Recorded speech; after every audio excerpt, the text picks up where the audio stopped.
Alrighty. Hello, beautiful people. If you're new here, my name is Amanda Zitto. I make motorcycle travel vlogs, content about motorcycle camping, and general encouragement for you to get out and do the thing. And we are officially celebrating hitting 40,000 subscribers here on YouTube. I have been doing this since 2015. It's wild.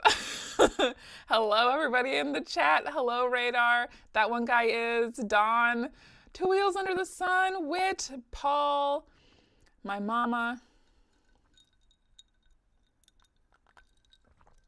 Hello, everybody. Let me know if you can hear me. Everything is good.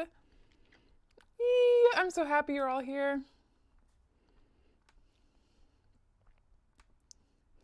Yay! Excellent. Wonderful. Hello, Carl. Hello, Leo, Lincoln. It's lovely to see all of you. Yes. Fantastic. Hello, Stacy. Gentleman Rider is here. See Roos? Roos? Is that how you say that your name? I'm terrible. Thank you all for being here and being a part of the celebration. I didn't have a whole lot of plans for this evening, just to hang out with you, answer any questions that you may have, talk about plans for the 2023 riding season. I will be at the Portland Motorcycle Film Festival this coming weekend. Let me pull up those dates.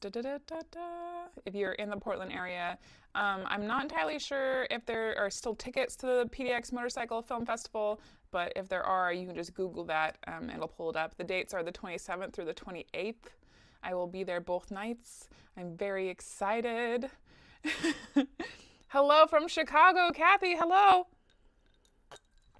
Sweden, Scotland. Hello, Alan. Hello, Nicholas. Hi. Oh, Rouse. Thank you. Hello. Excellent. Wonderful. Hi, Nana. Nice to see you. Hello, Carson. Yay. I do have a couple of leftover questions from Instagram from the last one, so I'll answer those while everybody gets settled in the chat. The first question from Instagram that I missed is, how tall are you? And I am 5'7". My inseam is about 31 inches. The next question is, what would you do differently on the cross-country trip knowing what you do now? And I would say that I would probably do way more research about camping. I did do a little bit of research about when the high seasons were. I'm speaking specifically about the Flight South, the last cross-country trip that I did. And I think that I would do way more research into like why there are different fluctuations in the high season. I knew that January and February were going to be high seasons in Texas, but I was completely unprepared for Texas spring break being in March. And looking back on it, I'm like, that feels really silly. So I would definitely try to do more research about the different high seasons in that area, and also just try to be more on it about like reserving campsites like a day or two ahead of time. So like I would get to where I was going to be that night. I would look at where I was going to camp like the night after or something like that and try to reserve those nights. I got into that groove a little bit later in the trip on the way back, and it worked out a lot better. So I would probably do that the next go around, I should say. There are so many wonderful state parks in Texas, but a lot of them do require reservations before you get there, especially if you're going to be going through in March. And that was a rough lesson to learn. Also learning that a lot of RV parks along the Gulf Coast don't allow tent camping at all because of alligators, and they don't want to be liable for you. That was very interesting. I've never come across an RV park that just straight did not allow tent camping at all. So that was fascinating. Hello. Hi. Adventure Tomek, welcome, welcome. Hello. Gary, thank you so much. I appreciate it. from Brazil. Hello, Eduardo. Welcome, welcome. My next question from Instagram is, how do you deal with creepy wood noises? And my answer might be a little bit boring for some. I honestly just have one headphone in one ear and one ear open, and I just listen to audiobooks. So I can hear what's going on around me, but there's an audiobook going in my other ear, and that's just kind of keeping my brain from kind of going overboard about thinking about too much about the different noises that you're hearing. That's normal. That's normally the way that I cope. I just listen to an audiobook in one ear and then have one ear open. So if something does make a bunch of noise that I should be paying attention to, I can pay attention to it. But that's worked really well for me for like easing any kind of overactive imagination. Imagining that there's a cougar in the trees trying to come and get me. The skilled veteran, hello. What am I sipping on today? I have Coke and a beautiful Sazerac rye. It's been pretty good. Let me know what you're drinking in the chat. Tell us about any new plans for Rocky Mountain Roll in 2023. Well, I am excited to say that I will have some assistance again this year, and that was really, really great last year. Oh gosh, off the top of my head, I can't think of anything huge, but I will say that the new additions to the shower last year will be coming back. If you did not get to attend Rocky Mountain Roll in 2022, we added a bunch of stuff that made the redneck shower much more bougie. We put up a pop-up, and then we put tarps around the pop-up, so there was a lot more privacy and like a little changing area. And we put a little like room divider inside too, so if somebody like came into the pop-up and didn't know somebody was showering already, there was still a like room divider between them and the shower itself, so nobody's getting no peeks. And there's like a little mat, and we put those pieced together oh my gosh, what are they called? They're little puzzle pieces that have like a rough texture on the top. They're around like a lot of pools and stuff. So we put pallets down, and we put those on top of the pallet, so you could step out of the shower and dry off outside of the shower without getting splinters in your feet and stuff.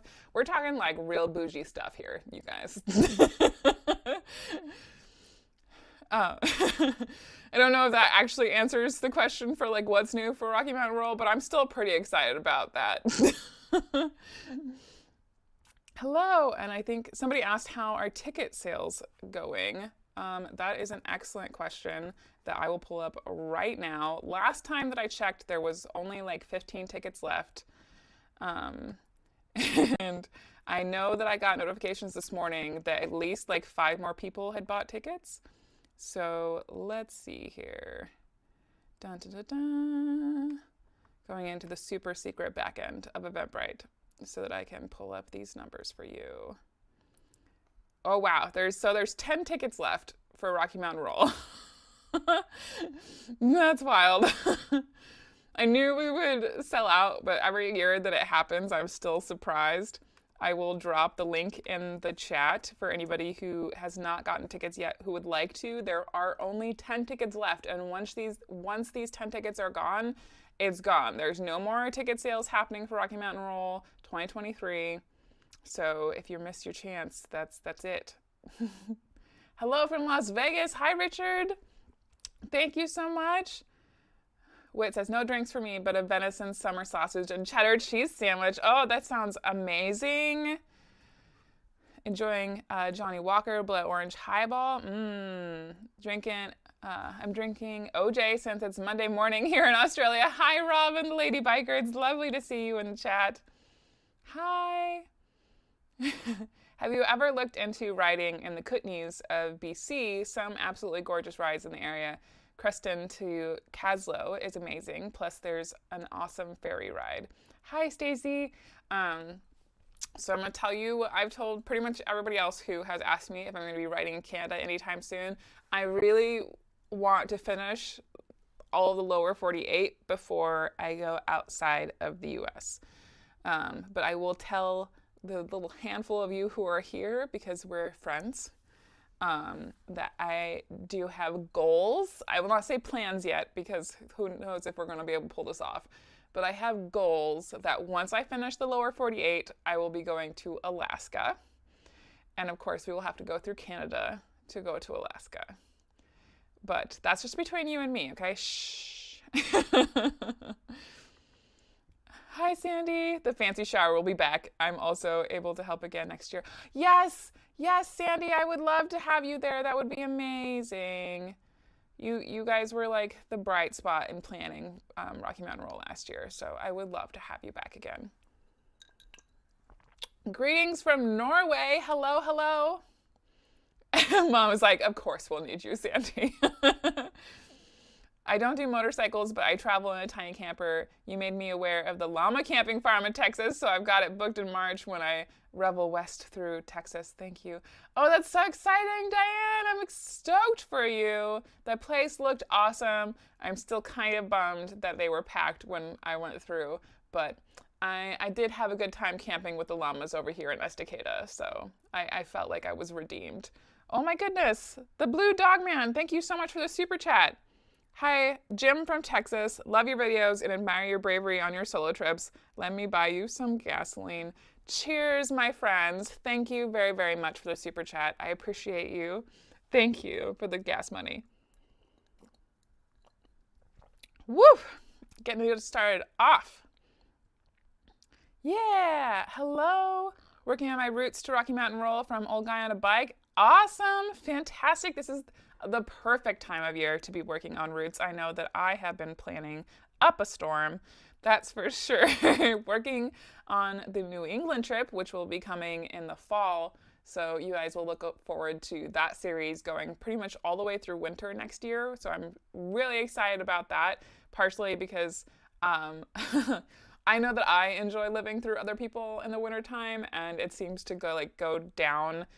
Like, there's just a trend that, like, people aren't out riding as much, so the amount of content that I live vicariously through goes downhill. So I'm really, really excited to do the next cross-country trip to New England next fall, and then that way all of the videos from that series, which I'm still planning to be a 14-episode series, will be starting, like, in November and bringing us all the way through December and January, and I am so stoked about that. But also because it means I don't have to record as many videos in my garage. Still working on getting that garage insulated. That has been a process. I wish I could be there for Rocky Mountain Roll. I missed not going this year. We missed you too, Robin. But it looks like you're having a blast in Australia. So don't be too sorry. Not having any at the moment, but you have to try Basil Hayden's Dark Rye. Ooh, I will have to write that down. Thank you. Hello. Can't wait for Alaska. Yes, yeah, like knock on wood. It's a ways off. Like, it's not happening like in the imminent future. It is just a goal. You dropped right by my house in your video with her two wheels. Well, that's awesome. Oh, we have another super chat. Fortius 2000 here, have some Norwegian crude. Thank you very much for the super chat, my friend. Thank you very much. Cheers. I just told my husband the Magpie is on. He said, of course she is. Where is she at now? I'm off living the dream. Yes, a tent in my living room. Mwahaha. Hello. Oh, thank you, Hook Dog. That's very kind of you. Robin's planning to ride Alaska once they move back to the US. That's super exciting. What advice do you have for minimal equipment to document trips on video? Not looking to be a YouTuber, but would sure like to get some of our adventures on camera, from Jesse. That wholly depends on what specifically you're trying to capture. There are definitely people who just get an action camera and use that for all of their trips, which is totally A-okay. I mean, like the new Osmo Action 2 is a really or is it 3? I think it's 3. That's the brand new one. I have been using the DJI Osmo Action 2 all summer, and I have really been enjoying it. It does have a short battery life, so like halfway through the day when we stop for lunch, I charge it off a battery pack while we're eating lunch, but then it lasts the whole rest of the day, and I charge it in at night. I really love that camera because it's very compact. It comes apart into 2 pieces, so you just have like the lens body and then like a little memory bank extension thing and it hooks together. It's a whole thing. I could probably make like a whole video talking about the DJI Osmo Action 2 because I love it. I guess not the Osmo, DJI Action 2. I've really been enjoying that as an action camera. And let's see. But if you're thinking about like also just capturing a lot of stuff off of the bike, maybe taking photos, that kind of stuff, then I would highly encourage you to get like a point and shoot camera unless you want to go dive off the deep end and learn way more about cameras. So on the like point and shoot end, I could totally recommend the Sony ZV-1. It's a great point and shoot camera. It's very versatile. You can take photos and video with it and it'll be great. The autofocus is super fast. I've been really enjoying it. It has great stabilization. If you're going in the direction of trying to learn more about photography, like maybe diving into learning manual settings eventually, then I would totally recommend more of like a APS-C digital DSLR where you can replace lenses, and it's definitely a tool that will allow you to grow as you learn more about photography. And in that case, maybe like the Sony 6400 is a good place to start. A Sony A6400, or the Sony Compact, like the Sony Alpha C. There's a lot of different models. Anyway, Sony AC is a great full frame mirrorless DSLR, and you can find those on sale in a lot of places. Like you can get a used one. I've seen it down to like $1,000 for a used one, and that's a full frame, so that's going to be way more bang for your buck. Normally you can get a used Sony ZV-1 for like $600. So for just a little bit more, you can get a much higher end camera and get the ability to grow with that camera and put different lenses on it. I am doing the camera nerd thing right now. I'm going to stop. But I don't think that you have to be a YouTuber to care about the quality of your images, especially if you're going to keep them for yourself. Like, memories last forever.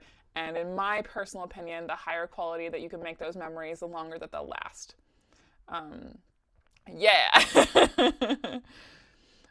James got their One Moto show tickets for Saturday. I'll see you there. Awesome.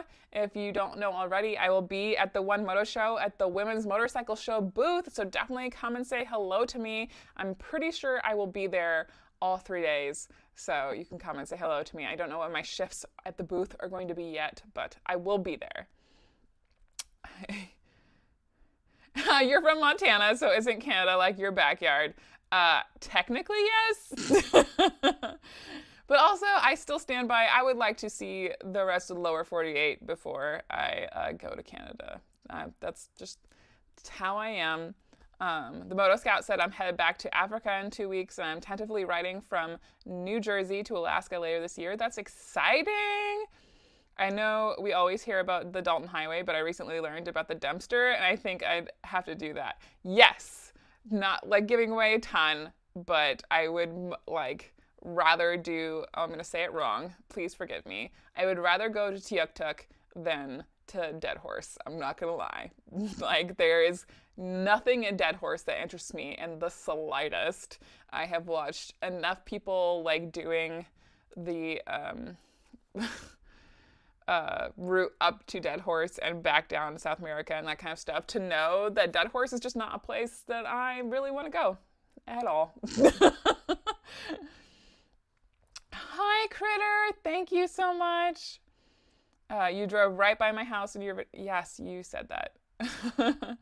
One old man writing, I rode from Oregon to New York at the end of September. Your trip back is going to be interesting. Yes, I fully am aware. It's gonna be cold. What else is new for me? I seem to just gravitate towards doing trips when it's going to be cold and it's going to rain on me, and I'm obviously some kind of masochist.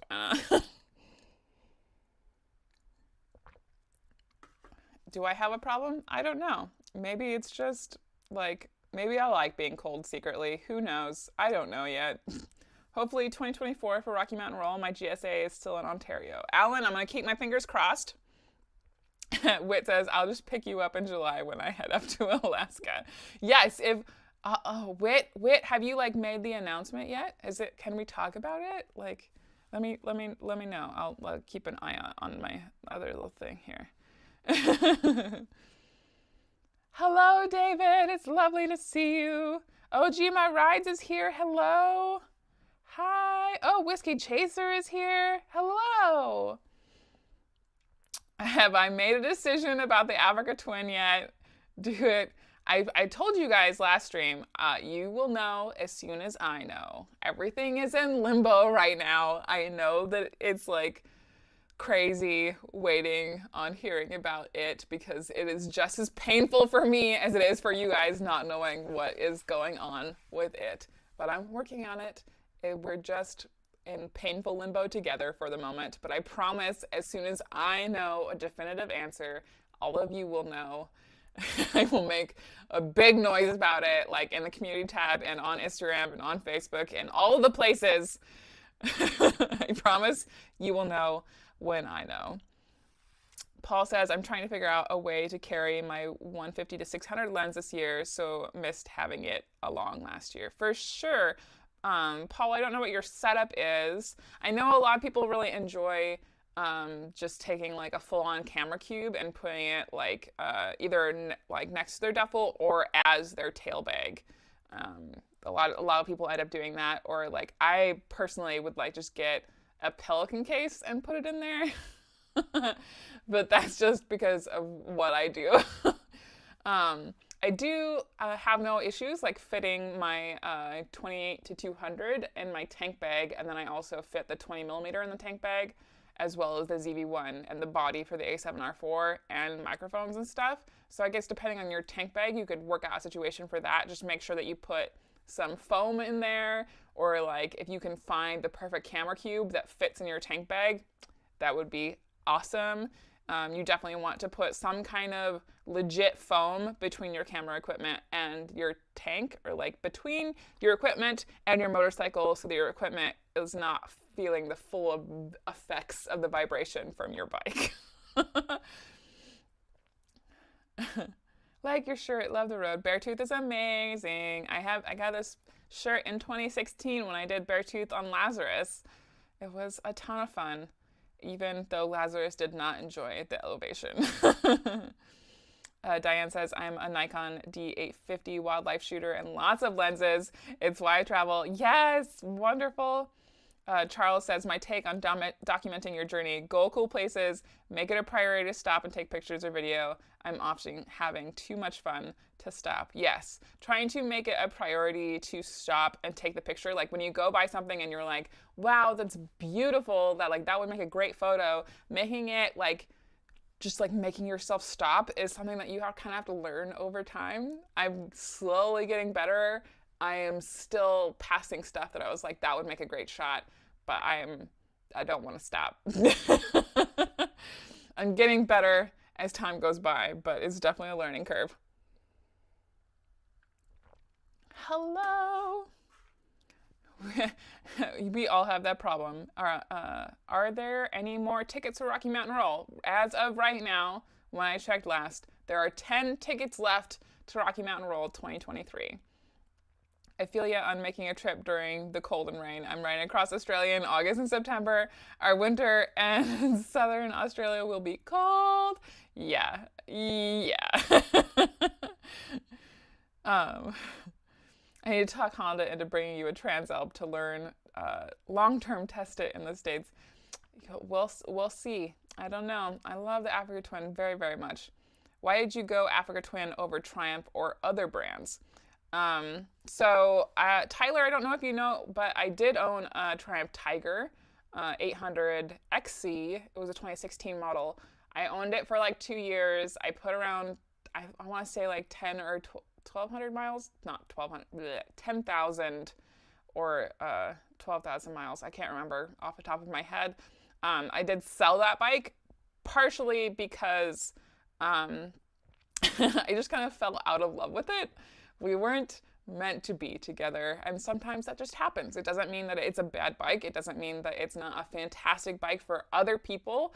It was just not the bike for me specifically. And when I realized that, and I was still making payments on it, and I was like, I would rather be riding the CB. That was kind of my like point where I was like, I'm gonna find a different home for this bike. And I sold it to a very dear friend of mine down in Las Vegas, and so I get pictures of Astraeus every once in a while. I know that he's in a good home, but I also worked at a Harley and Triumph dealer for 2 to 3 years. So I rode almost everything that Triumph had to offer between 2016 and 2019. And like the Tiger was the only thing that I liked enough to like own for a while, but it just turned out not to be the bike for me. So first question, I didn't choose Triumph because I have ridden Triumph and it just wasn't for me. And to be honest, I've loved the Africa Twin since it first came out. I said that in the review video. And I only got the CB500X because I couldn't afford to get the Africa Twin. And like the first time that like I got to see the Africa Twin in person, like the Brie issue of the Africa Twin, not the older model. I think the older models are awesome. Like if you have an 80s Africa Twin, kudos, because I think those are super cool. But when I got to see the reintroduction of the Africa Twin in 2016, I was just like instantly in love with it. You know, like when you come across a bike and you're just infatuated with it, that's the way that I feel about the Africa Twin. And then getting to ride it all summer, it was like, it's my soulmate.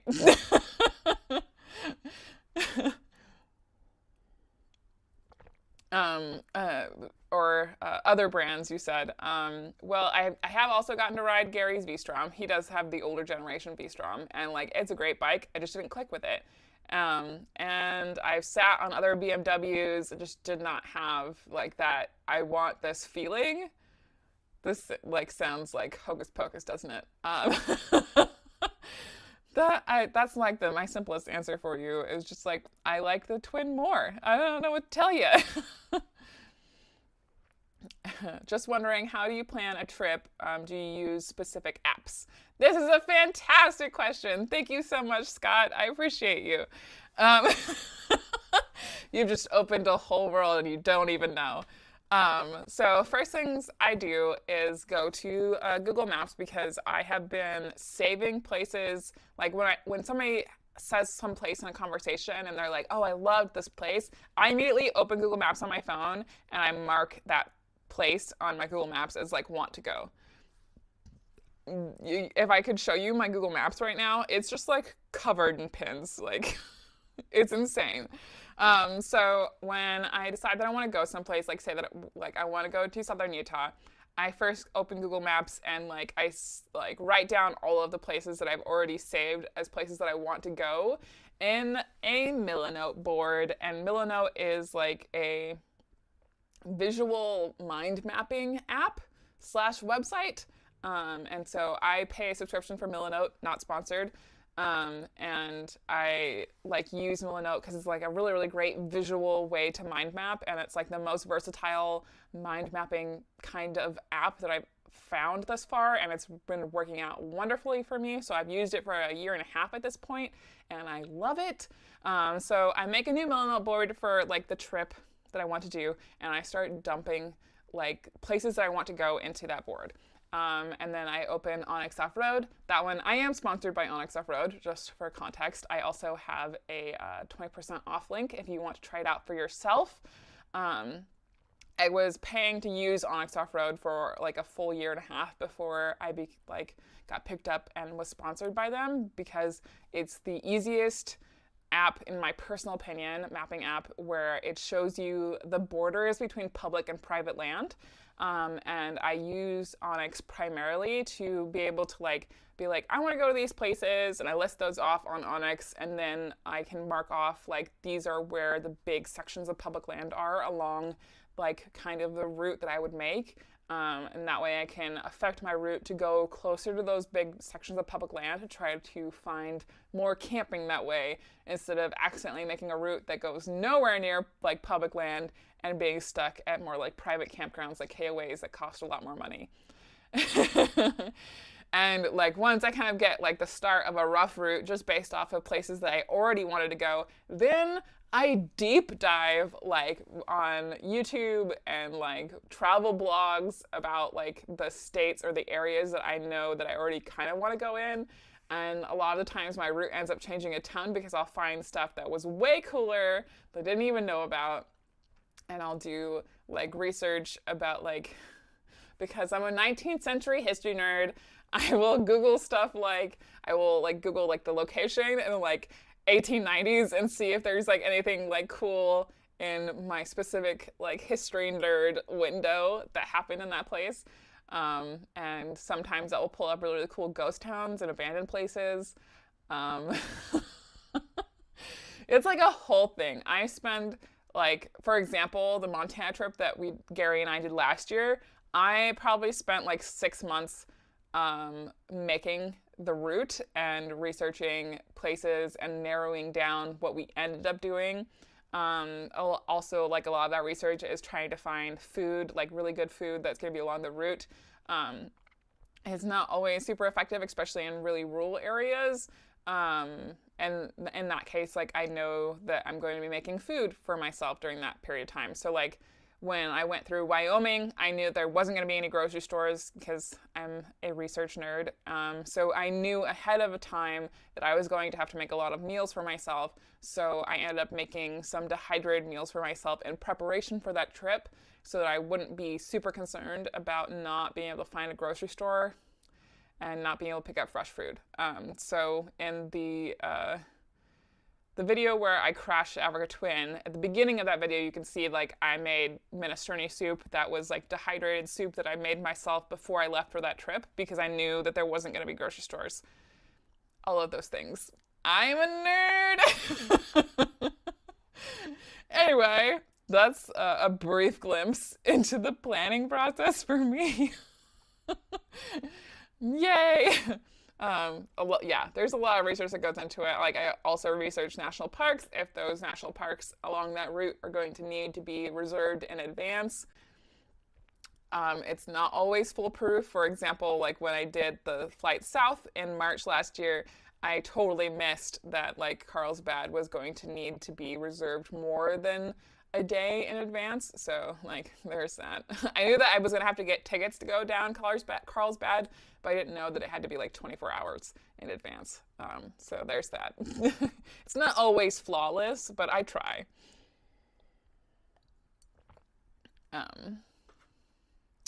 Let's see.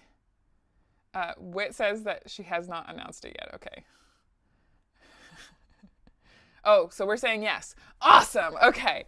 If you guys, obviously you did not know yet because she hasn't announced it yet, so I get to be the one to announce it. So I'm excited to announce that Whit Mesa, my dear friend, who also did the 48 and 10 in 2020 and just and did like coast to coast last year, where she went from California to Florida.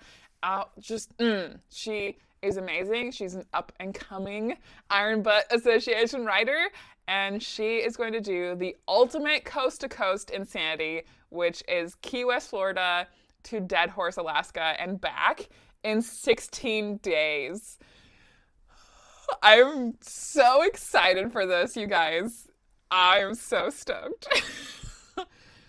So if you're not already following Whit Mesa, like on Instagram and on YouTube, you definitely should be. I will drop her information into the chat. Give me 2 seconds. She is a wonderful human being, and she just like gives me all of the energy to push myself to go farther.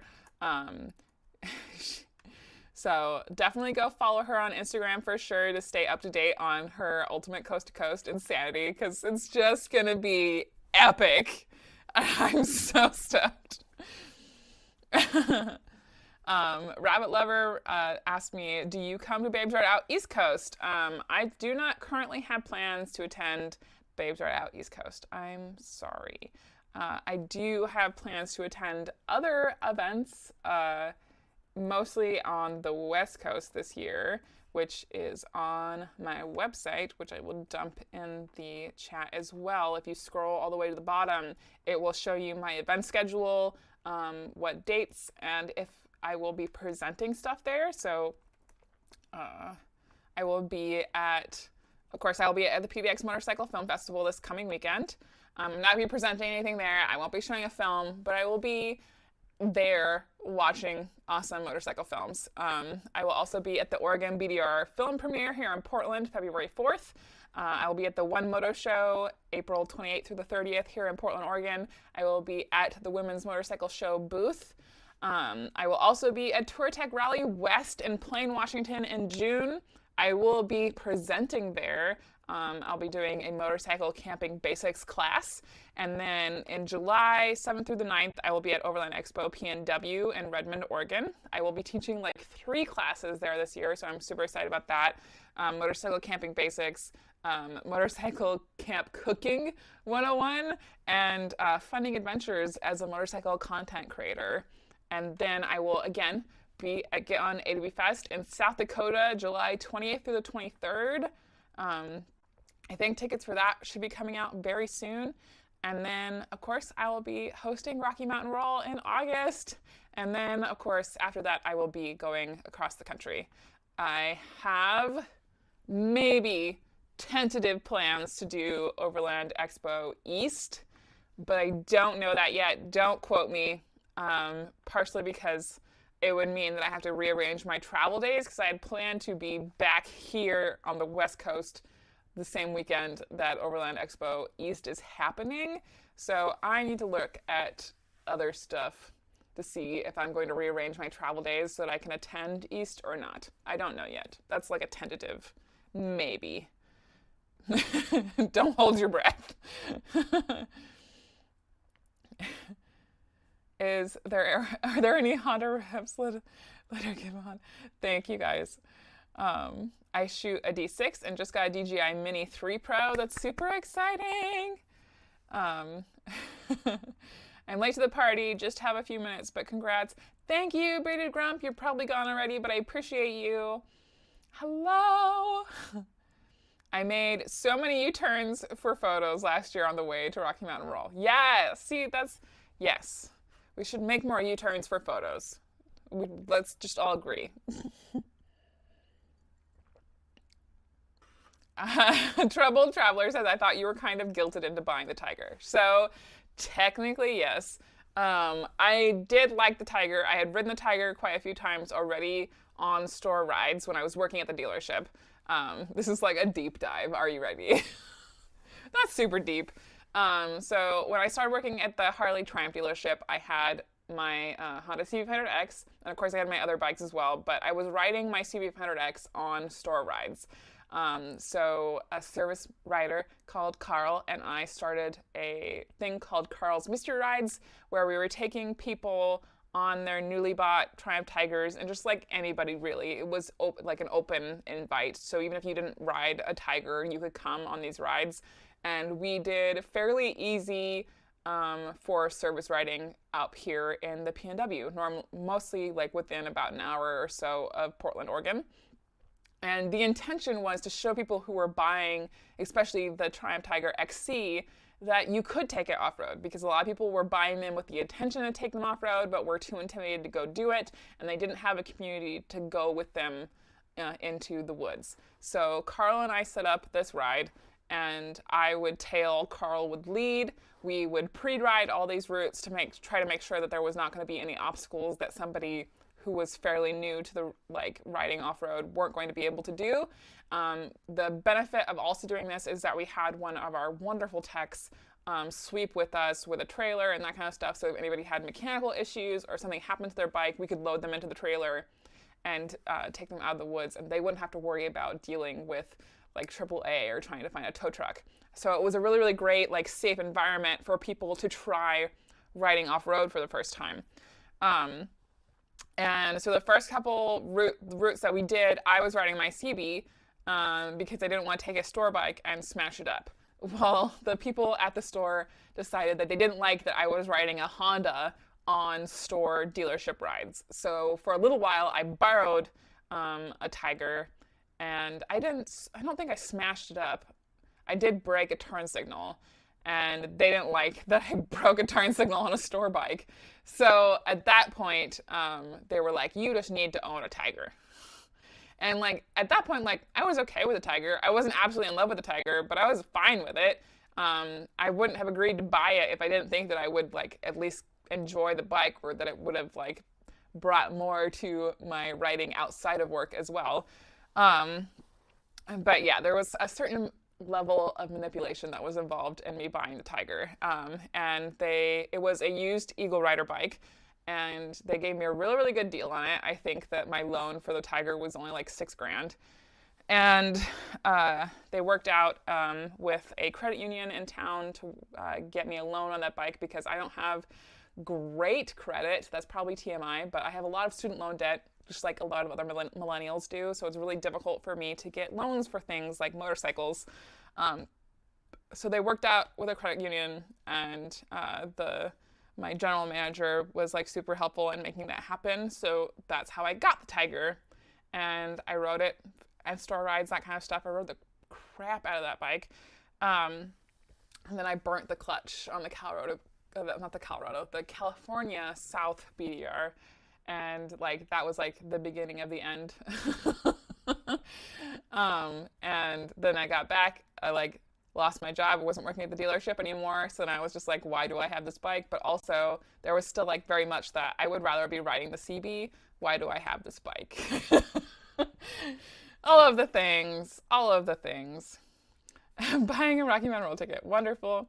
I just learned to ride at 58 years old. You are an inspiration to me. I just bought a Honda Trail 125, and I have a Harley 500 Street that I absolutely hate and will be selling.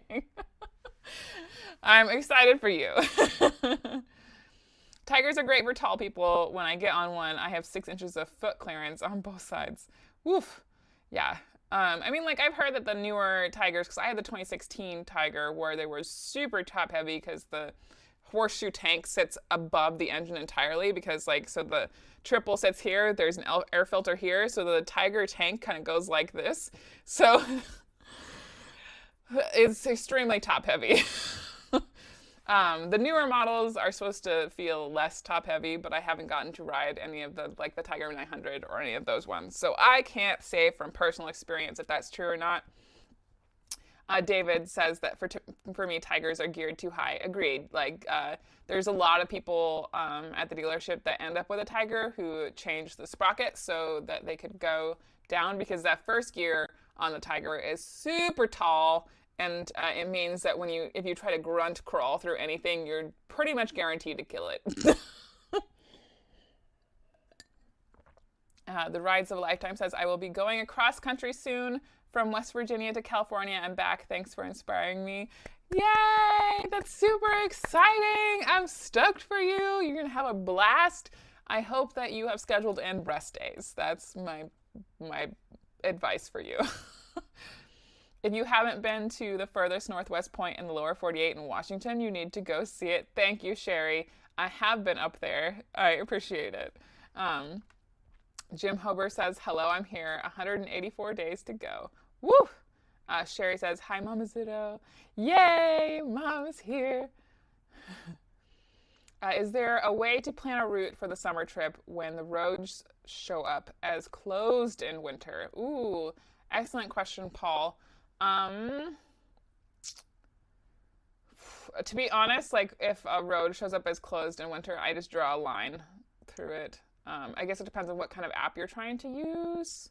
I've never had an issue planning a route in Onyx where it won't let me plan a route over a road that's closed in the winter time.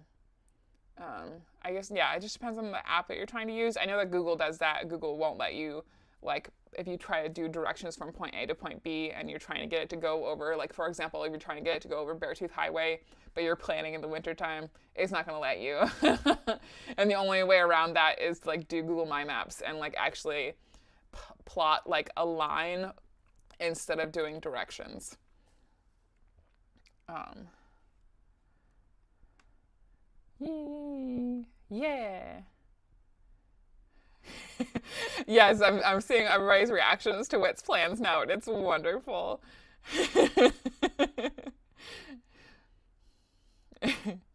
Jima Rides asked me, are you going to Dreamworld this year? I do not have plans to go to Dreamworld. No.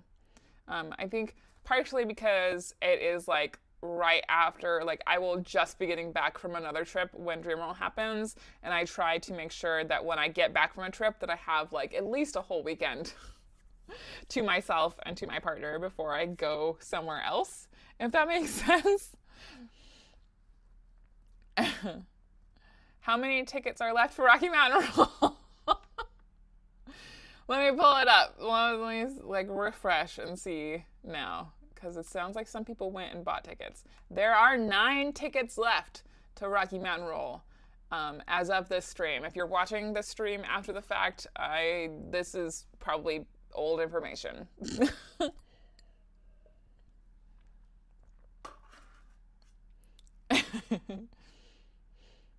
Yes. Whiskey Chaser says, "Come to Tennessee. Tennessee is on the docket for the next ride. I promise."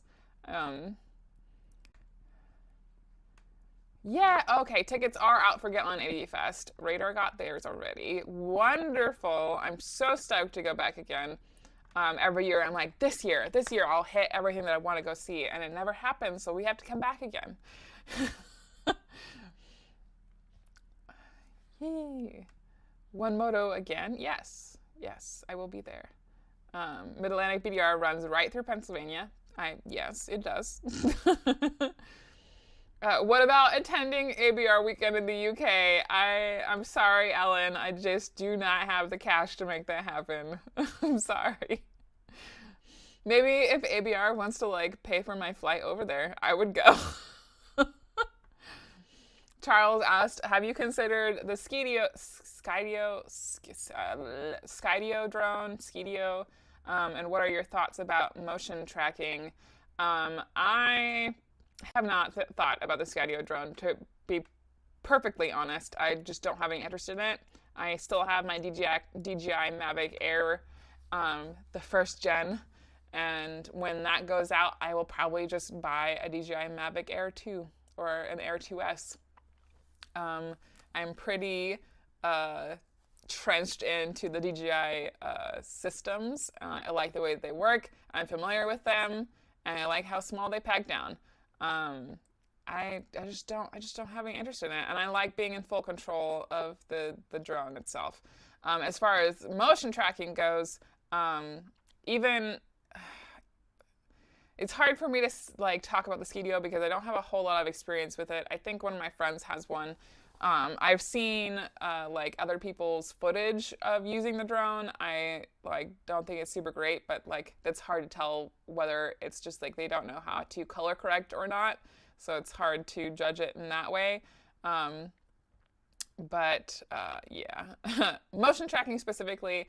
I can only speak to the DJI experience, and it's really only good if you're going under like 15 miles per hour, and you really need to be in an open area. It's not great in the woods unless the camera is super far up, and then you run into issues like what if a branch goes over the road so that the tracking can't see you anymore, and that's universal. Like it doesn't matter what kind of drone you have. That's just like a general motion tracking issue. If some kind of object blocks you from the camera momentarily, the tracking is probably going to lose you like 9 times out of 10. So yeah, I don't normally use motion tracking. I've done it a couple times, but only like when I'm in controlled spaces like on the ranch or that kind of stuff. I've thought about doing it more, but when you get into an open area where it would be ideal and there's definitely nothing that this drone can run into, then you run into an issue where it's probably going to be too windy to be reliable. All of the things. Hello, Dawn. Welcome. Wandering Woodnix asks, any thoughts on Insta360 cameras? I love my Insta360. I have the One X2. I still love that camera. I think it's super versatile. It does take a lot more time to edit 360 footage than regular footage, but the versatility I feel like is worth it. I have way less frustration, especially specifically for like handlebar view. I have way less frustration about finding out in post that the handlebar view camera is pointed too far down or too far up, and I'm just like not framed the way that I want to be. So having full control over that framing in post-production has been super valuable, and I love it. My brother has the Insta360 ONE-R, I believe. If Gary's in the chat, he can update people about whether he has it or not. So for the couple of trips that Gary was with me, half of the Insta360 footage that was in those videos was from Gary's Insta360 ONE-R. I will say that I think that the One X2 has higher quality footage than the ONE-R's like 360 mod, but that's just my personal opinion. I will probably upgrade to the X3, but only once the X2 is kind of like experience the end of its life, or if I smash a lens or something. For now, I'm just going to stick with the One X2 because that's what I have. Yeah! I'm a nerd though, so keep that in mind. Bye, Robin! Thank you for being here! Don says, 40K, I thought you should be at 100. Oh, thank you, Don. That's very kind. Wandering Woodneck said, I had a Tiger 800. Had is the operative word. So glad that I have the AT Adventure Sports ES now. Yes. Yep. Yes. People either like absolutely love their Tiger or they don't. It feels very much like the division over people like and KLRs. You either loved your KLR or you hated the KLR. This seems to be like one or the other, really. Had a 2012 Tiger 800 XE and miss it. Boss and his friends bought two 212s new and rode to Alaska and back in 3 weeks from Iowa. That's awesome. My son has a new Tiger. It looks like it corners amazing. Oh, that's true. It was great for twisties. That's for a fact. That top-heavy gas tank definitely made it easy to put it like go around twisties in it, essentially. Any thoughts on doing the TAT, Phil? So, no. That's my flat answer. Because you asked, you get to hear my thoughts. I think the idea of the Trans-America Trail is amazing, especially if you just make your own route. I think that's awesome. The issue that I have with the Trans-America Trail as it is at this moment, and from the people that you can buy routes from, that a lot of those routes were made over a decade ago, well over a decade ago, and not a lot of it has been updated, which means a lot of the routes are, like a lot of parts of the route are no longer accessible by the public, either because the like part of the route is closed like intentionally by public land officials to protect like parts of the route that are getting overused, or like for whatever reason to protect like animals, that kind of stuff, or alternatively in sections of Oregon, a lot of the Trans-America Trail that like goes through Oregon is actually now private property, and there are sections of the Trans-America Trail that goes through the Cascade Range and the Coastal Range that are actually closed now. They have big logs across the road that the Forest Service put there and state forest rangers put there because those routes are supposed to be closed for right now, and people going around them is kind of not great. So I think it would be wonderful if the people who are putting out those routes and selling the GPX tracks could make an updated version of the route to try to reflect that a lot of the old route is no longer legally passable. That would be wonderful, and in which case I would totally think about doing the Trans-America Trail, but as it stands now, I'm not interested. Radar asked me if I was cooking for him, I'd get on AV Fest. I don't know about that. We'll see. Like, maybe if you say that you're gonna buy all of the groceries, I'll think about it. Because you have to buy enough groceries for me and Gary and you and whoever else that walks up to our camp and asks for food. So you think about it. Sandy says, I got a 2022 Tiger 850 Sport, and I have a 29-inch inseam. I don't have a problem reaching with the seat on the low setting. That is wonderful. Sandy, would you say, first, Sandy, have you gotten to sit on any of the older model Tigers? And would you say that the newer model Tiger has a lower center of gravity? That is my question for you. Paul said, exactly. Google Maps won't let you plan closed roads. Okay, yeah. In which case, I would use either Google My Maps or Onyx. I can't help it. I use Onyx a lot, you guys. Also, did I tell you that Onyx updated their mapping system? So now they have Snap to route planning. That's super exciting. Before, I was just drawing lines as my routes. Rever let me plan a route over the Beartooth just the other day. I think that Rever might have the ability for you to select the days that you're going to go. So sometimes it works, sometimes it doesn't. The problem that I was having when I used to use Rever when I worked at the dealership was that its off-road routes aren't always accurate. And that's just what I will say about that. James, I waited up until 2 a.m. when the Rocky Mountain Roll tickets went on sale just to be sure I didn't miss them. Well, thank you for your efforts, James. I have my ticket for Rocky Mountain Roll 8. I have to go on my Four Corners trip in March. Hello, Mama Zitto. I hope you are working on my blanket for this year. That's a lot of confidence that you're going to get the blanket. For those who don't know, my mom makes a new Afghan blanket every single year. She hand crochets it, and it goes into the raffle. So everybody gets an equal opportunity to win a Mama Zitto original crocheted blanket. They're always beautiful and they're always warm. And if you win it, you're required to bring it back the next year. Not to give it back to us, just to prove that you still have it. I can't wait to meet. Oh, thank you. You were on my bucket list. New female rider, 58, getting out and doing the thing. Oh, thank you. You got any more trips planned for in Montana? I really enjoy the local trips you do. Oh, thank you. I really appreciate that. Of course, we'll be going back across Montana in July to go to South Dakota. So Gary and I will explore just a little bit more again. It'll probably only be one episode on the channel, but we'll be going back again through Montana. And then I will be going through Montana again on the cross-country trip, but that will probably be a short blip in the episode series because I'm trying to spend I'm trying to get across the states that I've already been through so that I can spend more time in New England, because I know that it's going to take much longer to travel through those states than it does to travel through Western states. So yes and no is the answer to your question. Oh, thank you. I'm just booking my road test, so I'm a beginner. That's exciting. Marky asked me, do you have plans to come to Canada? Maybe. That's my answer. Mom says she's working on the Afghan. Wonderful, wonderful.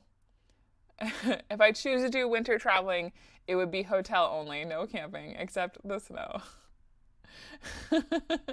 That's fair. That's absolutely fair. Hi. Oh, and now Anonymous Bikers USA is here. Cheers, my friend. Thank you for being here. Moto Convos question. Give all the states you've ridden through, what is your favorite and least favorite? Oh, no. My favorite, that one's easy. I will tell you that one. West Virginia is my favorite state. Of course, this is stating that the rules are that I cannot list states that I live in. So I can't say Montana and I can't say Oregon. Specifically states that I have traveled through, I would say Western Virginia because it was beautiful. Did I just say Western Virginia? I did. West Virginia is definitely my favorite state that I have traveled through. It's just gorgeous. Even though it did dump rain on me, it was still absolutely beautiful. And there is just something about the little small towns that I went through. My interactions with the people were wonderful. They just felt like they were my people. I know some people go through West Virginia and don't have that experience. But I think it's just from growing up in Western Montana in a rural area, the people in West Virginia just felt like my kind of people. And so I had a great time. Everybody was super nice to me. I loved the forest in West Virginia. Like I want to go back.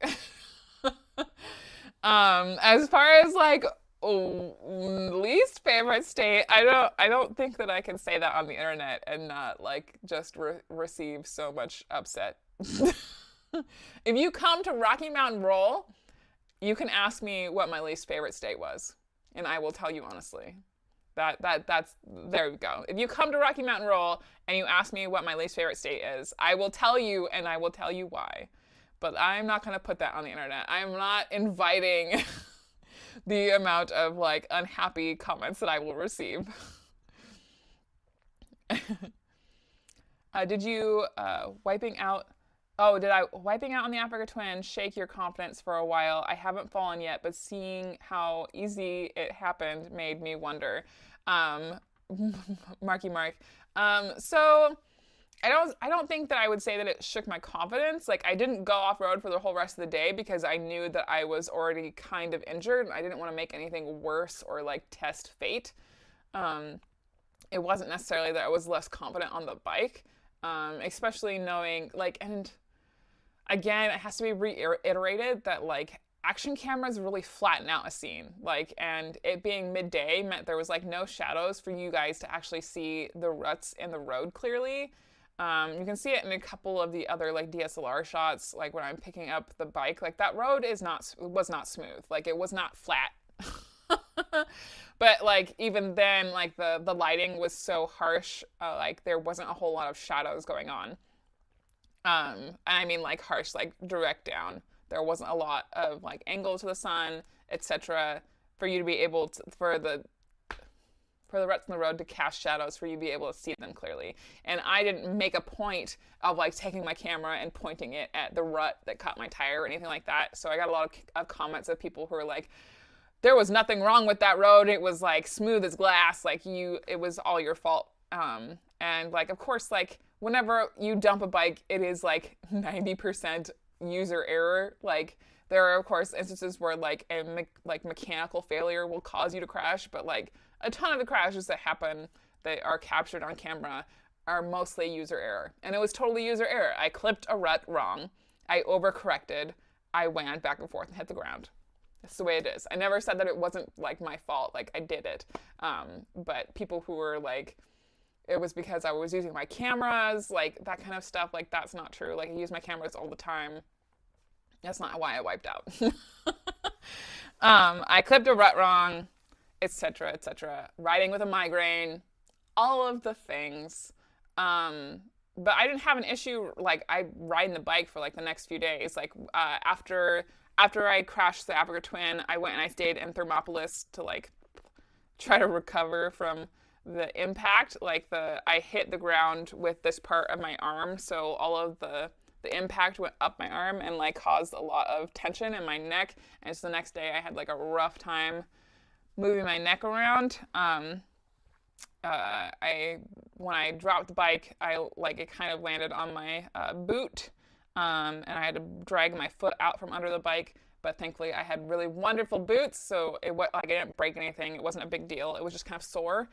So anyway, I stayed the night in Thermopolis. Next day, I like rubbed Badger Balm into my wounded areas to try and loosen up some muscles, and then I rode from there to West Glacier, and then I spent like the next couple days on a tourism shoot, and like we went off-road, like we're doing constant U-turns because you have to like do a section of road and you have to come back and do that section of road again and again so they can get the shots that they want. So I wouldn't say that I lost confidence, because I think that if I wasn't confident in that bike, I wouldn't have been able to like do all the riding that I had to do for that tourism shoot. But yeah, I relate though, like when you have an accident on a bike and you like kind of start to lose confidence in it. And I think that's kind of what happened to me in the Tiger. Like when I burned the clutch on the Tiger, I kind of lost confidence in that bike, but it was less of like crashing. So like less of the amount of times that I dropped the bike on the California BDR and more the fact that I burnt out the clutch. It was so expensive to fix and it didn't feel like I had done enough for the clutch to have burnt out. So then I was just angry. That was totally an emotional response, but yeah. Somebody said, like, I do love the hell out of my 2018 KLR. Yes, yeah. Somebody asked, am I going to either get on ADV Fest this year? I will be at the South Dakota Fest in July for sure. I would be at the Mojave. However, I already agreed to be at the One Moto Show, and it's the same weekend. So I will not be at Mojave, but I will definitely be at South Dakota. Yay! We need a BDR tat. I agree. I would love if the BDR fam did like a Trans-America Trail. I think that it would be amazing. That would be a huge undertaking, and it would probably take way more than 1 year to develop. But I think that would be a fantastic idea. If the BDR like actually put out GPX tracks for a Trans-America Trail, I would be all over that. Could you travel before they had apps on phones? Yes, David. In fact, I did. If you don't know already, in 2016, I did a big loop of Montana, and one of my rules was that I was not allowed to use mapping apps. I wasn't allowed to use Google. I wasn't allowed to use GPS. All I had was a very crap paper map of Montana that didn't even show Forest Service roads. So yes, the answer is yes. I can travel without maps. It's a thing.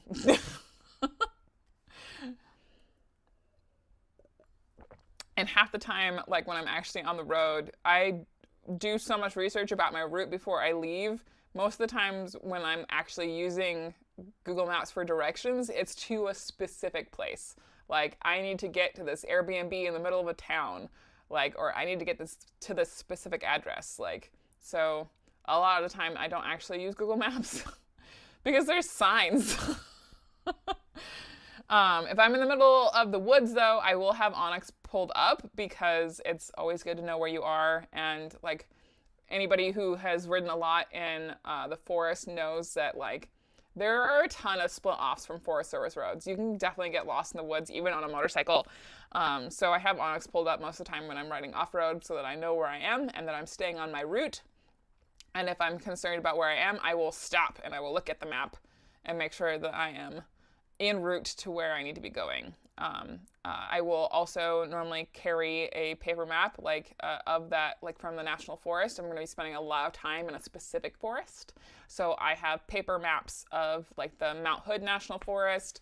I have paper maps of the Beaverhead Deer Lodge National Forest in Montana, of the Bitterroot National Forest in Montana. I can go on and on and on.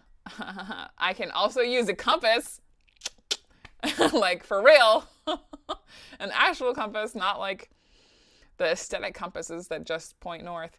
All of those things. I can read topographical maps. David, have I satisfied you? I'm a millennial that knows where to go without technology. Cool, cool. Sandy says, I haven't, but someone who has a previous model of Tiger sat on mine and felt it was not nearly as top heavy as theirs. Thank you, Sandy. We appreciate your insights on the Tiger dilemma. I'm calling it Western Virginia from now on. Oh my God. Is that going to be my thing now? We can ride through Western Virginia on the way to Overland Expo East. I ride it fairly often. God, I love that state so much. Kathy says, we are planning a trip to West Virginia this summer. We are meeting friends from Waterloo, Ontario, Canada. Cannot wait. Oh, I'm so excited for you. I got a guess on your least favorite state one day. I will make it to Rocky Mountain Roll to ask you the question in person. Would the Texas wind have anything to do with your least favorite state? I am not answering that question, you guys. I told you. I will tell you what my least favorite state is if you meet me in person at Rocky Mountain Roll. Okay, I guess if you meet me in person at any of the events that I will be at this summer and you ask me what my least favorite state is, I will tell you and why. The wind is not a factor in whichever state is not my favorite. Let's see here. Hello. Oh, Stacy is here. Thank you, Stacy, for dropping into the live stream. Hello. Hi. 40K way to go. Thank you. Thank you, Brett. Adventure Genesis says DR650. DR650 is also a cult bike. You either love it or you don't. Somebody said, glad you're okay. GoPros and other cameras never show the craziness. Well, yes. Yes. Thank you. I appreciate you. Hello, Papa Rides. You putting your trials as well as your successes in your videos is inspiring. What is your opinion on GoPro versus Insta360? I feel like my opinion is fairly well known, so I don't feel bad about saying this, but I don't like GoPro at all. I will not be going back in the slightest. When I first started traveling and like recording videos, I purposely did not buy a GoPro because I just didn't like the idea of them. I had like played with other people's GoPros, and at that point when I started, I think that they were on GoPro like 3 or 4 at that point. So I went the Contour Roam 2, which I still love. I still think is a superior camera, like functionality wise. Like the on and off button was like a slide that you could do with your glove, and there was like no question about whether that camera was recording or not, because it was like a physical moving button, and it was awesome.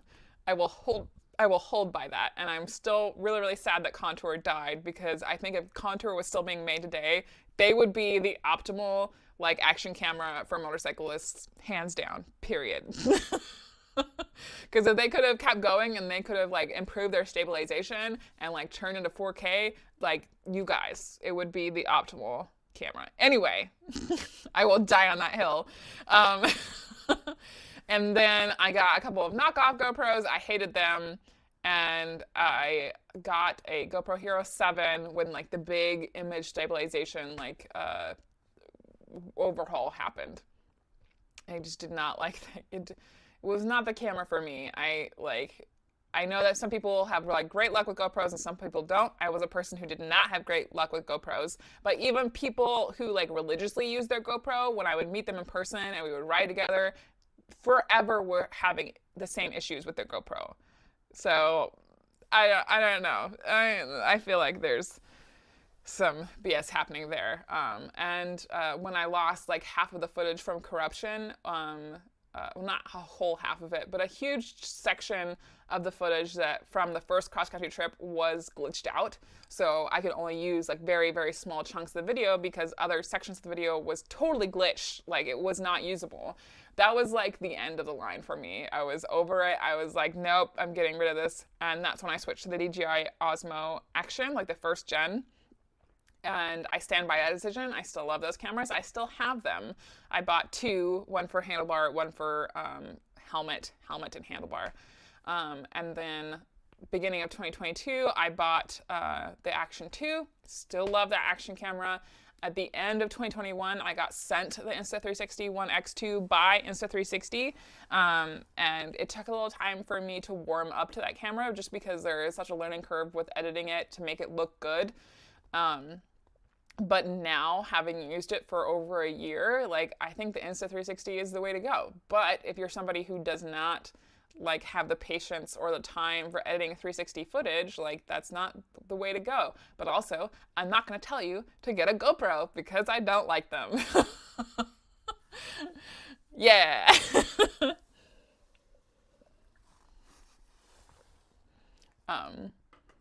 Yeah.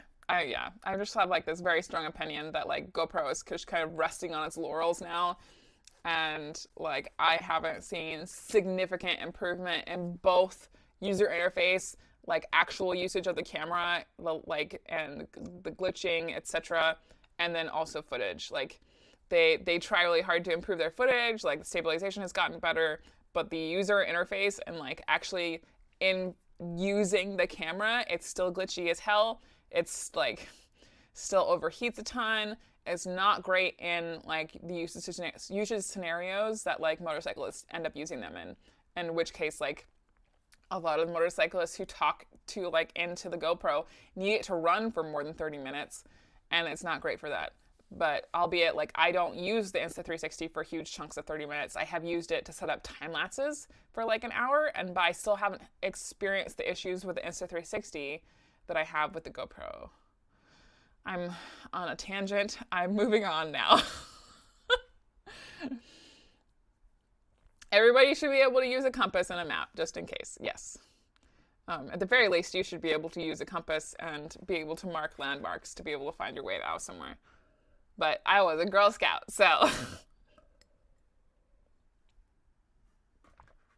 I have a route I did in 19 that would be awesome. BER for Montana went from furthest southeast corner to Yak, mostly on gravel roads and 4 service roads. That is awesome. That is super cool. Sandy says, I might have to try Onyx this summer. I've been using Rever.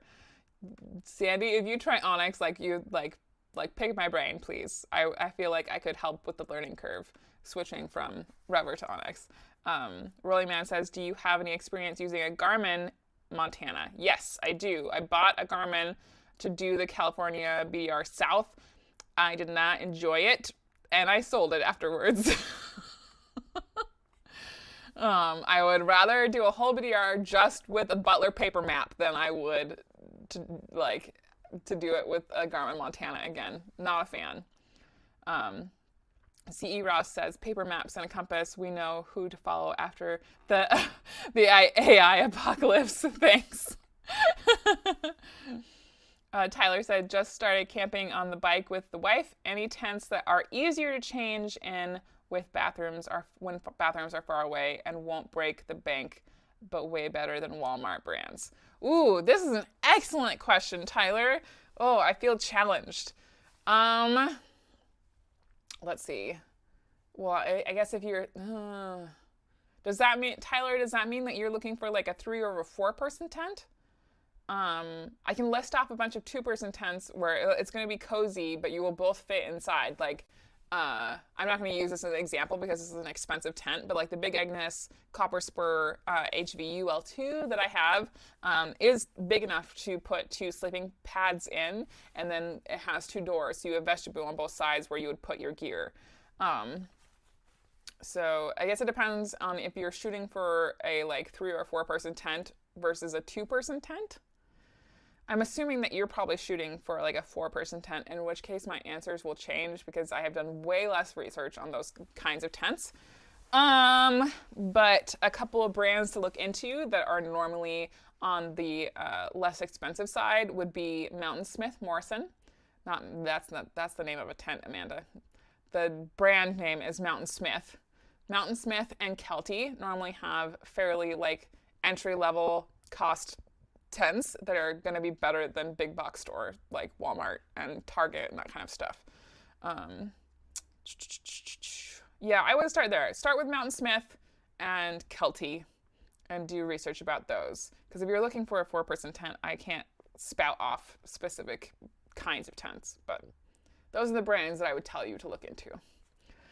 I think Mountain Smith should have a tent that should be around like the $200 mark. That would be like a 3 to 4 person tent. Also, look into a company called Next Adventure in Portland, Oregon. They do have an online site, so you can order from them online. And they have a lot of house brand tents. I think their house brand is Wilderness Technology. And they have a lot of really great like entry level, better than big box store tents if you're not ready to dump money on a tent yet. Yeah. Jim, 40K fans, $40. I'll know which state is your least favorite in August. Thank you so much for the super chat, Jim. Cheers, my friend. Oh, I'm running out of drink. Oh, we're over an hour. Oh my. Okay. I'm gonna make myself another small drink, and I will catch up with the chat. Gosh dang. Okay, I'm going. What was next here? I started writing in the 1980s in the UK, so it was paper maps only. Yeah. Paul asked, where is Gary? I don't know. Mom, let us know where Gary is, would you? Radar said, Amanda, should we create an HOA at Sturgis this year? No, I'm not here for the HOA fam business. I have no interest in being like taken in front of everybody at the raffle again by our kind host. And like it was a combination of he thought it was hilarious, but also he seemed slightly offended. And I don't want to do that. I love Sean. I don't want to make him angry. For those who are not aware, have not gone to Get On ADV Fest, the very first year of Get On ADV Fest, there was a crew that kind of made their own like Revzilla HOA area. It was all in good fun. And then like this year, Sean found out about their HOA and that they had made shirts like with the kind of like the Revzilla kind of looking logo on it. And so Sean brought them up at the raffle and was like kind of making fun of them, kind of commending them, but also kind of being like, you guys. It was all in good fun. It was very funny, but I have no interest in being one of those people. One Take Sunday, was starting a channel ever a struggle for you? So the short answer to that question is that I did not start YouTube to like build an audience. So like a lot of people nowadays, like they start YouTube with the intention to growing it and kind of turning it into a side hustle kind of business kind of thing. And that was never my intention with YouTube. Hi, Calcifer. You want to say hello to the stream? Yee! Say hi. So when I started YouTube, it was just to document trips that I was already doing, and I wanted a place to put those videos. So it was more as a storage option and a way to share them with like my grandma and my mom and my dad and my brother and that kind of stuff than like to intentionally share it with a wider audience. So starting YouTube wasn't a struggle because I didn't think of it as anything other than just a place to store videos that I was already making. Because I've been making videos of my trips and like little montages and stuff since like 2009 or something like that. And YouTube was just a place for me to store like my next great adventure, which was the pilgrimage. And I didn't think that I was ever going to be able to do a trip like that ever again. I thought that was my one shot. I would live off the bike for like 2.5 months. I would record the whole thing because I'm terrible at keeping a journal, but I wanted to remember every single day. So I knew that I could talk to a camera, and I knew that I wouldn't keep a written journal. So it was essentially my journal. So when you watch those videos, like I didn't think that anybody else was going to be watching them. So I was kind of talking to the camera the way that I would be talking to myself and like to my grandma or my family. And so I got back from the trip. I wasn't in a big hurry to put them up or anything. And so I put them up like every other week through 2017 pretty much. And I finished uploading all the little episodes, and I did episodes that it was easier to edit them in like little 10-minute chunks than it was to try to tackle all the footage that I had all in one go. And the reason that there's like a little intro message at the beginning of the videos was because since there was such a big gap like between when I was posting them, I was like, well, I just like context like whenever I upload another one. Anyway, I finished uploading all of the pilgrimage episodes, and that was done and over with, and I wasn't going to upload more. And then a bunch of people, like when I say a bunch of people, I mean like 10 people in reality, like started commenting on the pilgrimage videos on like all of the older episodes. And they're like, I really like this, so you're going to keep posting videos. And I was like, I didn't know that people who were not related to me were watching these. And so I was like, okay, yeah, sure. So I had already planned to go like to Babes Are Out like after, I think that was like 2017 or 2018. So I just recorded it anyway. I was already going to record it for me. And I was like, well, I'll just take the camera and try to record more for people who like aren't there with me to make it make sense for them. And I put that up, and it just kind of snowballed. So I just kept putting up videos because people were enjoying them. So it was never like my original intention for this to be a thing that I did full time. And like the fact that I do this as my job now is absolutely incredible. And if you had told me that this is like what I would be doing in 2015 when I started the channel, I would not believe you. I would think that you were nuts.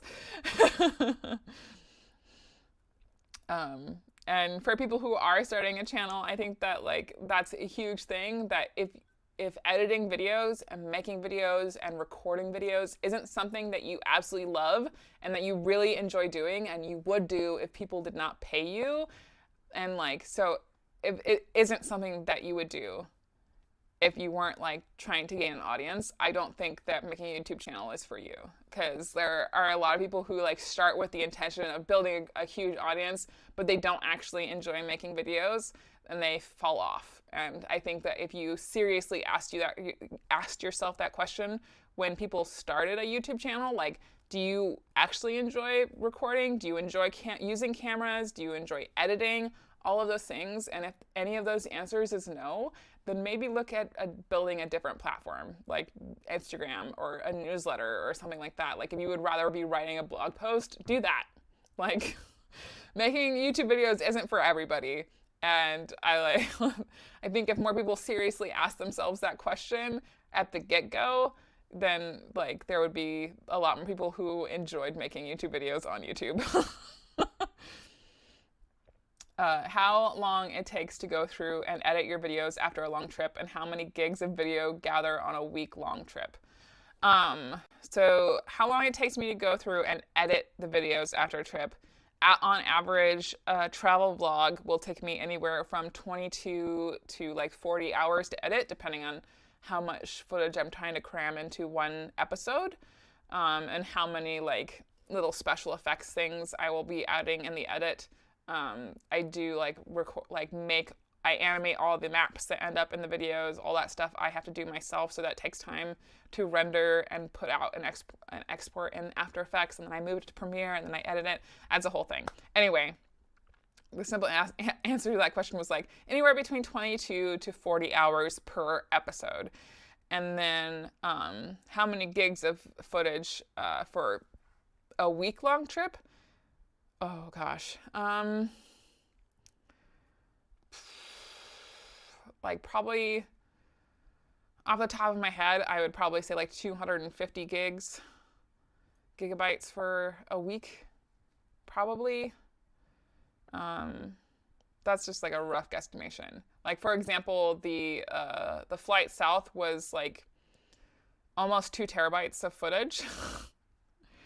The first cross-country trip, like the flight of the Magpie, was like a little bit over a terabyte of footage. And like that's like 3 weeks worth of footage. So yeah. I hope that answered your question. Maybe you should have a raffle this year. Guess Amanda's least favorite state. Funds go to that state's Hospitality and Tourism Bureau. That would be very funny. I am still using first-gen contour ROM. Picked one up for $50. It is great for B-roll. Yes, get it.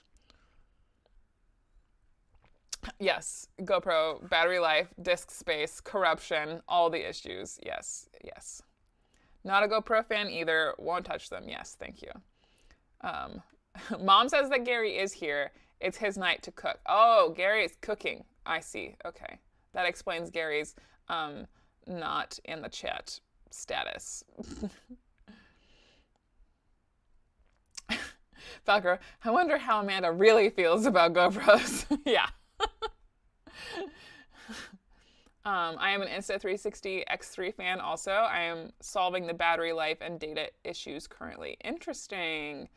I'm like battery life stuff. I just carry a lot of batteries. For the One X2, I carry like 4 batteries for that camera.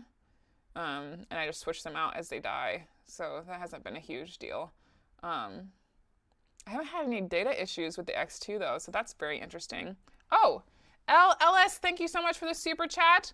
I would rather donate to be able to watch your videos and read your updates rather than watch a movie in a theater.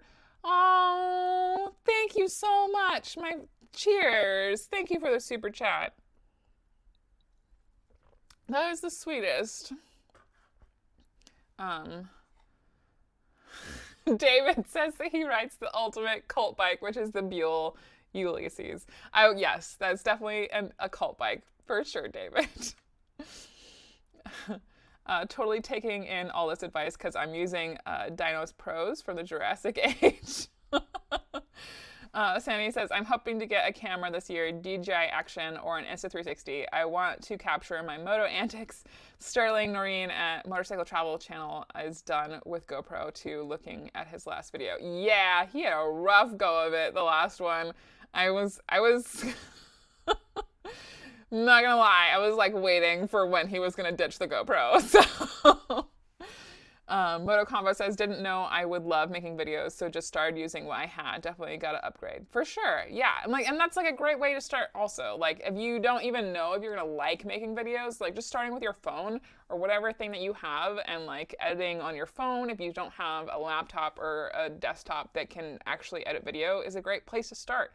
And like if you still enjoy the process of making but feel like you've definitely outgrown the aspects of your phone or whatever you're using and like you want to upgrade, I think that's also like a good sign, like, yes, you should keep going. If you try it a couple times and get too frustrated to keep going, like maybe you shouldn't, you know. Falker says, I ride slabs mostly, so rubber is my mapping choice. Very interesting. Sterling put a nice video this week on his setups. Yes.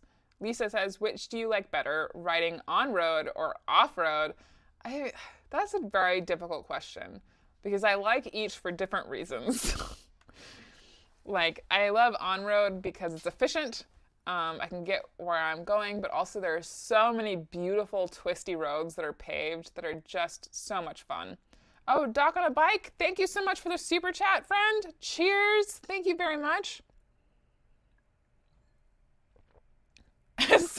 It's official. Amanda has rechristened GoPro to No Pro. Yes.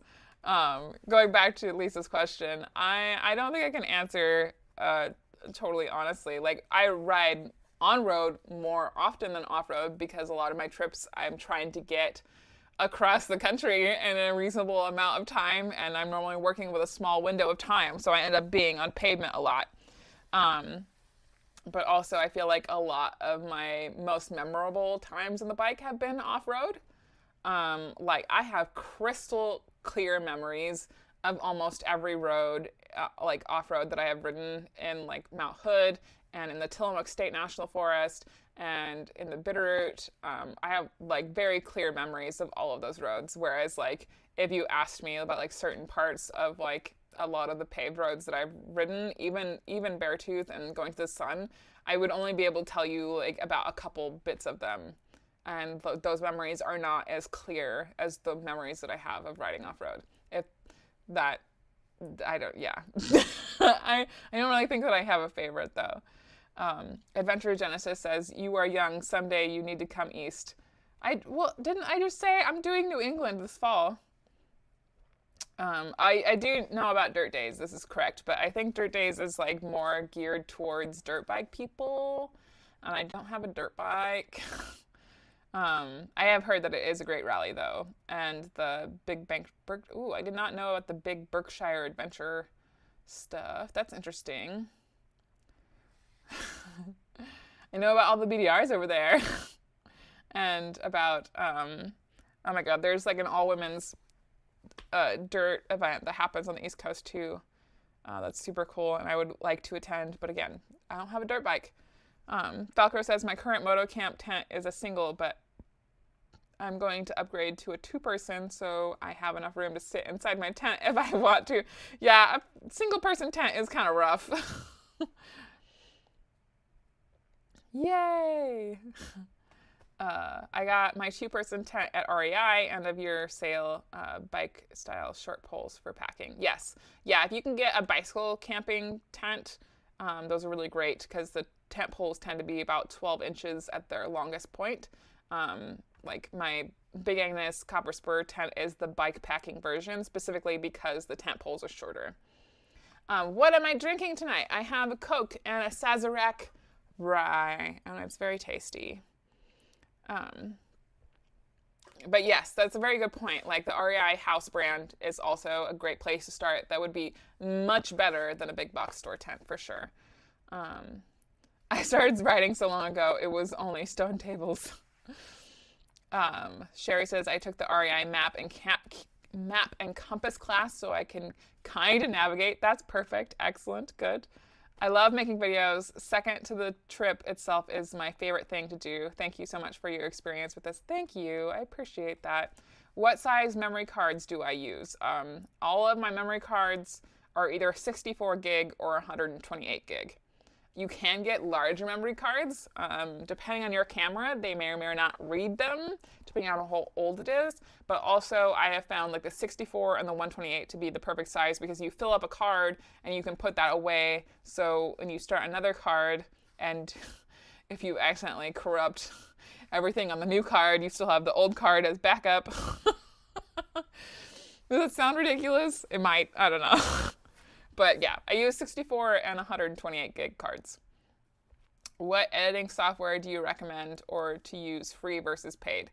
I recommend most people to start with DaVinci Resolve. It is a free to start platform. I think there is a paid version, but you can download it for free and get started for free. It's a very similar platform to Adobe Premiere Pro. I personally edit in Adobe Premiere Pro and Adobe After Effects. But DaVinci Resolve is like the industry standard for color correcting. So it has a great platform once you get to a point where you want to start color correcting your footage. And it's a great place to start if you can't afford a subscription to like Adobe and that kind of stuff. I am so entrenched in the Adobe ecosystem. I have tried I have tried DaVinci Resolve. I can use it. It's similar enough to Premiere Pro that there's not a huge learning curve involved, but I use so many of the other Adobe Creative Suite programs. Like I use InDesign on the regular. I use Photoshop for my illustration work. I use Illustrator for other projects. And of course, I heavily rely on After Effects to make my maps. And so I'm just like very entrenched. So I use Adobe Premiere Pro. But I encourage people to start with DaVinci Resolve as a free starting platform, because if you start with a simpler editing program just for the terms of like usability, it makes it harder to grow quicker. So if you start in DaVinci Resolve, you watch a lot of tutorials and you fumble through the first 2 videos of like working out how to use that program, you will be set up to learn how to edit more efficiently and faster and learn more advanced editing techniques faster than you would if you started with a more simpler editing program.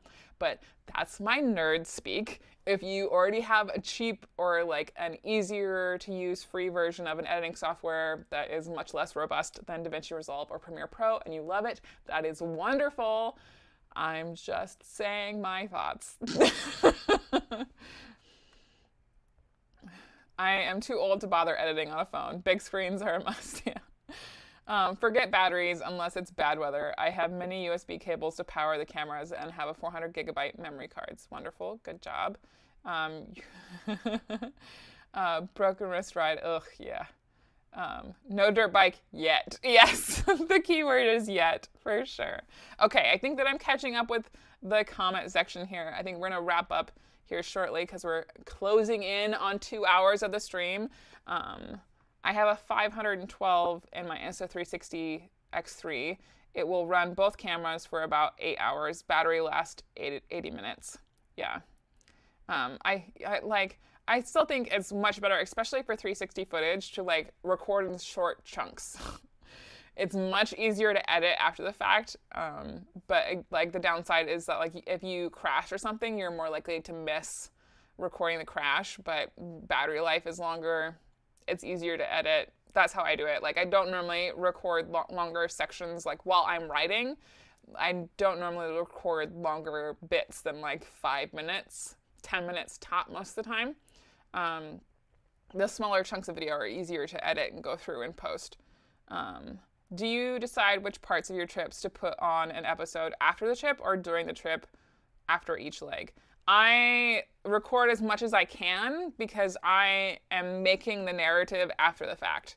So I guess the answer to your question is that I decide what parts go into an episode when I get back and I'm editing the trip, not while the trip is happening. Like depends on where I'm going. Like the Montana trip, I had points already planned out that we would be hitting, and so I knew we would have voiceover to do when we got back because I wanted to be able to capture as much B-roll as we could while we were there to make use of the light. And so I knew that we would be including B-roll over those like specific places because I planned that trip out specifically to hit those key locations.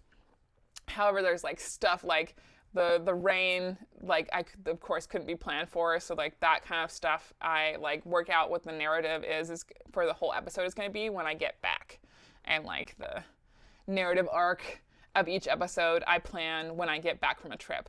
Like there was no way for me to be able to plan what a whole episode was going to be in the middle of the flight south. Like when I came back through Texas and it took me like 3 days to get a tire, there was no way for me to plan ahead for that. So when I got back, I had to rearrange footage to work out what that whole episode was going to be so that it would make a closed like narrative arc, if that makes sense. It was probably a way longer answer than was necessary. After all those years and miles on two wheels, what is your weakest point in your riding skills? Probably slow speed off-road. Well, and high speed off-road. I go as fast as I'm comfortable with off-road, and I get it done. Like, I am very comfortable with the pace at which I ride off-road, but if anybody else goes with me that's not Gary, they feel the need to tell me I'm going slow, unless it's Chris, because she's incredible. But if I ride with anybody like like Nathan from For the Love of Knobs, but he's an amazing rider off-road. And of course, like they spend way more time riding off-road than I do. So Nathan is super fast off-road, and I feel like a slowpoke when I ride with them. And I will be doing more training this year. I think that no matter how long you've been riding, you can always benefit from training. So I will be doing more training this year. I'm excited for that. Falker says, thank you for everything, and thank you for making me believe that this was possible for me. My life is better for you accidentally starting a YouTube channel. Thank you, Falco. You're the best.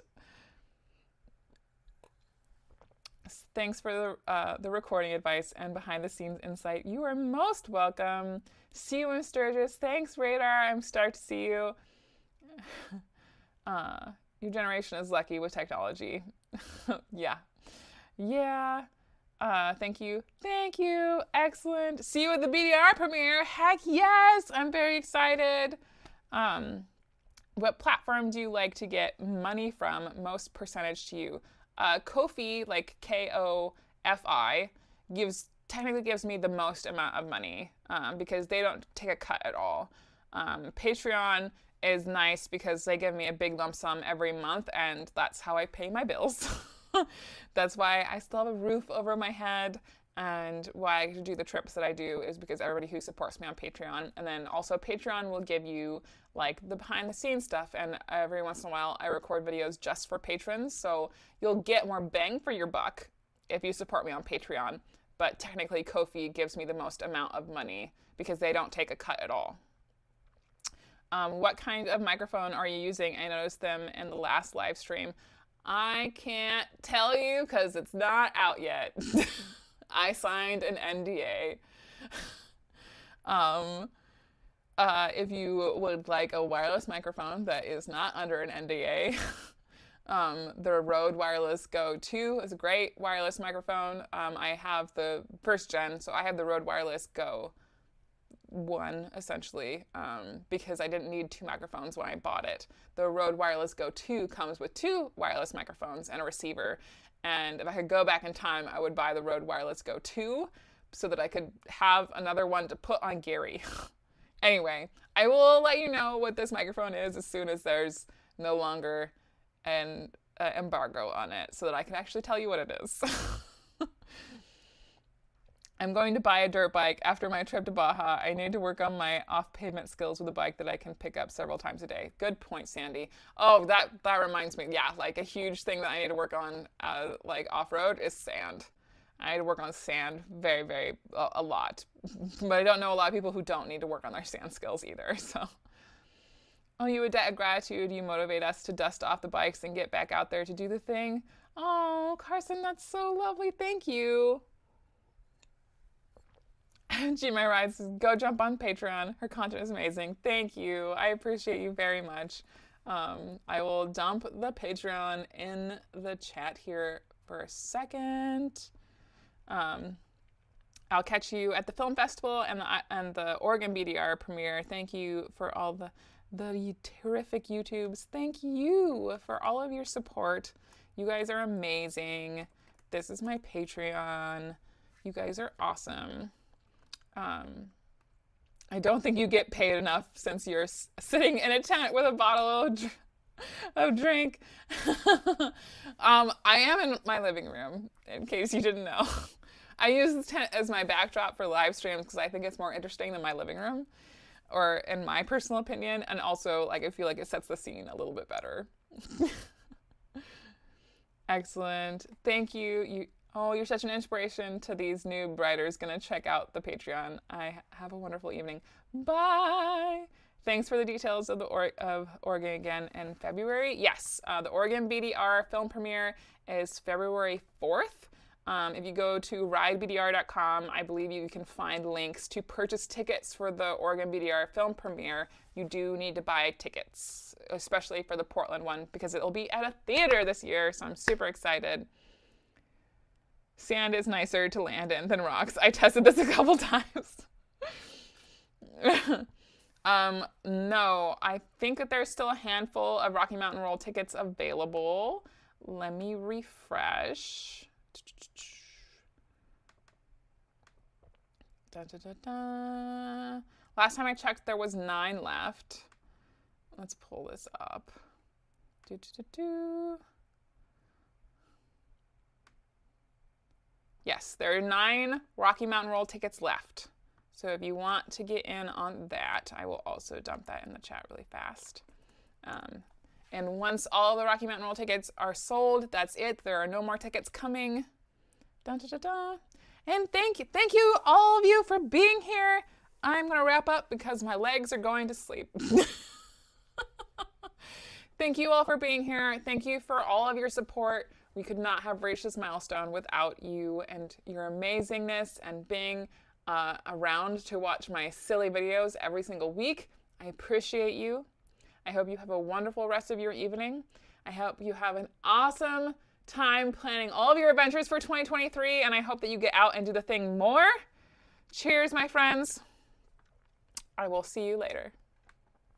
Yeah.